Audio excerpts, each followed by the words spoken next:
It's another day and another vlog. At today nga ay nagpunta ulit tayo sa ultrasound. Sumakses naman today kasi puno yung aking bladder. Good job nga daw ako, sabi ng technician eh.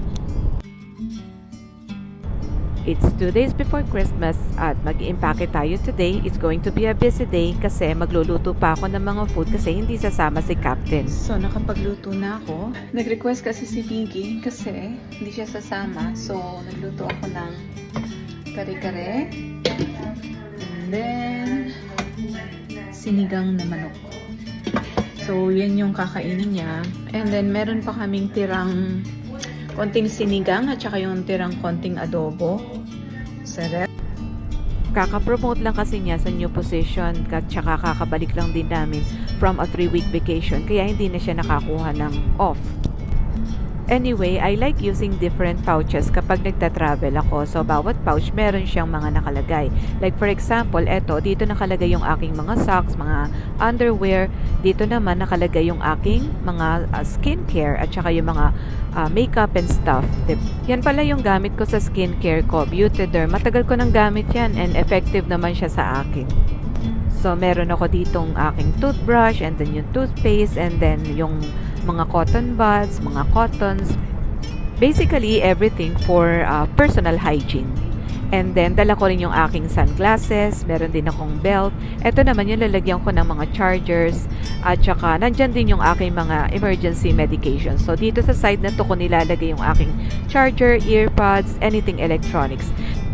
It's going to be a 5-day trip. So, I brought 5 outfits. So, yan nga yung mga dinala ko. Iba-iba siya. Merong makapal, merong manipis. So, I can layer yung mga clothing. May kasabihan dito sa North America na there's no such thing as bad weather, only bad clothing. And the key lang talaga dito is to dress in layers para hindi ka lamigin. Nagdala rin ako nitong parang pants na merong fleece sa loob. So, just in case ma-stuck kami somewhere, I have something to dress warm.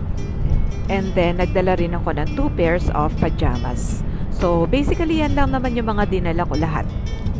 Tapos, dito ko nga siya ilalagay sa aking carry-on. Alam nyo ba, nag-travel kami sa Japan, sa Vietnam, tsaka sa Korea. Carry-on lang yung dala ko and we've stayed there for 3 weeks. Tapos, eto 5 days lang, ang dami kong dala-dala, no?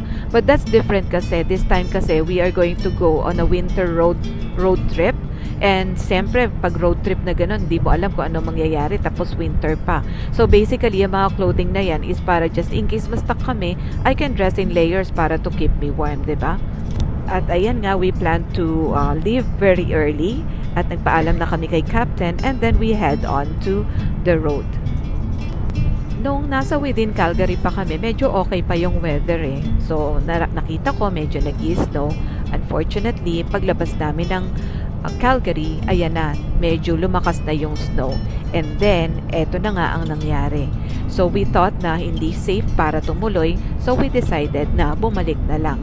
Nakakalungkot nga kasi super excited pa naman yung mga bata para makasama yung mga pinsan nila sa Winnipeg. But unfortunately, it's going to be a 12-hour drive at kung ganito, hindi talaga siya safe. So, yun lang muna for today. See you again tomorrow.